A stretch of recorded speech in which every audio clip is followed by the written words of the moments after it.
પહેલાં 3 cup gulab jamun mix લઈ લઈશું। આ તમને બજારમાં આસાનીથી મળી જશે। 1 કપ આપણે ઝીણો સોજી લઈ લઈશું। 1.5 કપ ખાંડ લઈ લઈશું।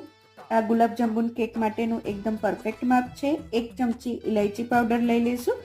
1 ટીસ્પૂન આપણે બેકિંગ સોડા એડ કરી દઈશું। 1/2 કપ આપણે આવી રીતે મેલ્ટ કરેલું ઘી લઈ લઈશું અને પછી લાસ્ટમાં 2 કપ દૂધ એડ કરી દઈશું। એકદમ ઇઝી માપ છે। બધા ઇન્ગ્રેડિયન્ટ્સને મિક્સ કરવાના અને બેકિંગ ટ્રેની અંદર નાખી અને બેક કરી દેવાના। ગુલાબજાંબુ તૈયાર। સરખી રીતે લમ્સ ના રહે એવી રીતે આ બધા જ ઇન્ગ્રેડિયન્ટ્સને મિક્સ કરી બેકિંગ ટ્રેની અંદર એડ કરી 180 ડિગ્રી ઉપર 20 થી 25 મિનિટ માટે આ કેકને બેક કરવા માટે મૂકી દઈશું।